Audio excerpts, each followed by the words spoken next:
Hey everybody, it's Thursday, September 26th, and it's about, I don't know, 3 something in the afternoon. I am in the stream bed, or the creek bed, if you live around here, on my property, and I have to do a project today. I set this afternoon aside to do it. It's the lowest flow of the year, which is just a trickle. You could probably barely see it moving over there. But yeah, that's pretty much it. It's been hot or actually it's been rainless for almost 65 days this summer. So that's just from the spring at the top. And that's what I get. This is why I can't use the water turbine in the summer months. Have to rely just on the solar. But anyway, so here's my task for today. I have to locate 2 things. One, because the animals come through here so often, and by that I mean the deer, the elk use the area to cross into a meadow that they like to hang out in, and other critters, especially though the deer, they come down, go through here to drink. There's a lot of erosion that is happening by natural causes, but I'm going to try to slow that down. One of the things, if you look up here, the hillside, you notice it's very loose. What I'm trying to do is to mark out areas where I need to reinforce the bank, whether it is by taking some of the logs I have in the flat areas of the property, bringing them here, pinning them or soil nailing them into the stream banks, and then building up debris, natural debris or organic debris behind them, to reinforce it. Usually that'll be a few more logs in different sizes, kind of different grades, smaller and smaller. Maybe start with a 1-foot log and eventually end up at maybe a 4-inch log. But the idea being that I would fill the area with something that'll hold back the bank. Again, this is a natural process that happens in any stream bank. But if you have an area that is highly trafficked, like I do, by wildlife, one of the challenges you'll have is to have to reinforce these banks to make them last as long as possible for 2 reasons. Reality's sakes, you don't want to eat up your land mass by letting it all fall into the stream bank and wash away into the river. This is one of the things that, is just a realistic part of living around places like this. It's beautiful, but you have to take care of the land. And sometimes, it's a chore, but you got to set aside the time to do it. As much as, building the actual structure has been fun, I've been peppering my summer with these kinds of projects. The second thing I'm going to do here is that I need to locate the best spot in this gorge to bring a bridge across. When I say a bridge, I'm talking a couple of long timbers, maybe 3 of them, and then boards across the top of it, maybe some handrails. The idea is not to bring vehicle or heavy vehicle, maybe light vehicle, golf carts, those kinds of things can come across, but in general just to be a footbridge, to be able to get from one end to the other. Some of these areas I've marked. You can see the pink tape up there over that stump. That'll help me get my bearings in terms of where I am within the creek bed or the stream bed. I normally don't like to come in here because I don't want to disturb the natural growth and the natural cycle of things, but for the sake of maintenance, I put on my caretaker hat and I'm going to break my own rule and come into the stream bed, and you can kind of see it with me. Let's see, I'm looking above, pardon me, just trying to find my marker, and also trying to locate, my goodness, gotta tell you something. I'm out here in the middle of nowhere. Oops, there's a few frogs. But look down there. There's an old little Pepsi can or something. Oop, there goes the frog. You see him? Oh well. Oh, there you went again. There's something down here. It's very old. Let's see what it is.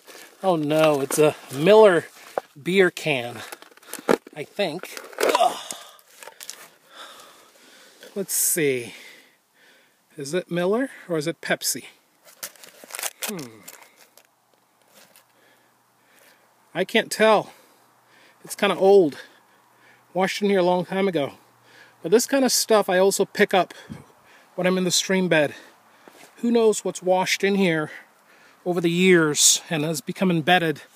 You know, there is a public highway on one boundary which the stream runs under, and therefore, you know, once in a while I got to do the walk.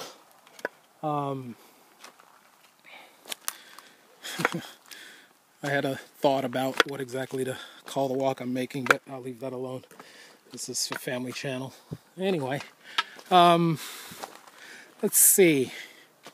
So I'm coming up into the part of the stream that has a couple of small little ponds. Here's one of them that you can see. It's actually got some little, what do I call them? Since I don't know the species, I'm just going to say it's got some little fish in there. I have not gotten around to scooping any of them up with a net and having them identified yet. Do I see some underneath? I don't. But anyway, water is kind of pond-like murky, not much of a run going through it. You saw the spring earlier. It's just rather just a trickle. You can see it over there as it leaves. So it's not enough to keep it nice and clear, but that too is nature. Boy, some of this bank is soft. But then I knew that. Oh, look at this. I was looking at a footprint right there, and next to it I saw a bottle. So I'm going to dig that bottle out and see what it is. Things you find in a stream bed. Oh man, I don't know if I can get to this one. Well, let's see. Let's see if we can get it out and figure out what it is.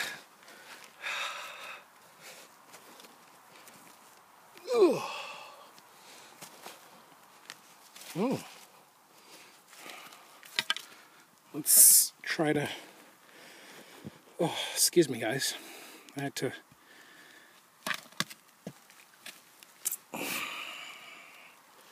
Well, it looks like some kind of a wine bottle or something. There it comes. Oh, is it a wine bottle? Oh. Well, another old bottle. And again, I can't make out any other stuff on it, but it's a little bit of an unusual shape. It's almost like a liter bottle. This is my little walking stick size of a paint roller handle, and that's about it. I'll come back and get it at some point. Another time I will take you onto the other side of the property, what I call the north side of the property, north parcel, and another one of those shallow ponds.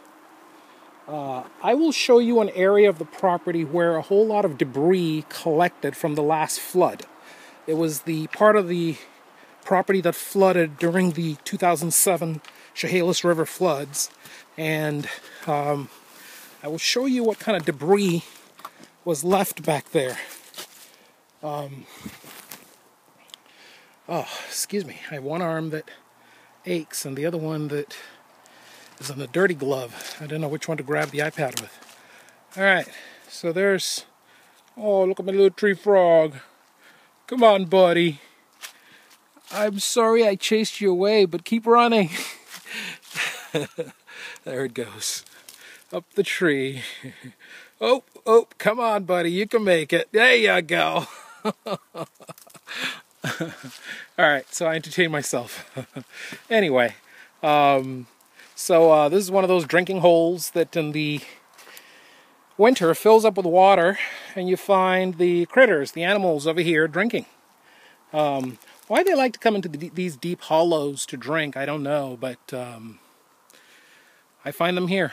Funny thing is, they don't hear me coming. You would think they'd pick a spot where, you know, they could hear me coming from a mile away. Or anyone else for that matter. I guess this area is secluded, so they think no one will come here. Who knows what they think? But anyway. Alright, now, guys, let me tell you something. This is what happens when you're out in a place by yourself. You start to ramble on. This actually happens. I am actually not ashamed to share that little rambling with you, because this is what happens when you are out by yourself for long periods of time. You start to talk to yourself, like I just did. You start to have conversations with yourself about things. What the deer would say, what it wouldn't, what they're thinking, what they're not. How the heck are you really supposed to know? But the point is, you start to have conversations with yourself. So anyway, I am now going through, definitely not a bridge spot. I mean, it could be, but too much stabilization of this bank is needed. And the other area I guess I could come from is from over there and come up onto this landing. So I'll show you the landing from the other side. I'm trying to get the bridge sort of in the center of the property. So see that area up there between that tree and that tree? That landing right there, it slopes down into the water. I could do a concrete footing up there and then do another one over here and just skirt the edge of this tree, literally have it touching it. The only problem is I don't want to take this tree down because it literally shades the center of the stream, and if I cut it open, sunlight will drop right through, and I'd like the canopy to stay closed. So this may not be a good spot just because of this tree. Alright, I'll keep walking. I got to figure out a way to get over this, so I'm going to put this down and come back to it when I get to the other side. All right.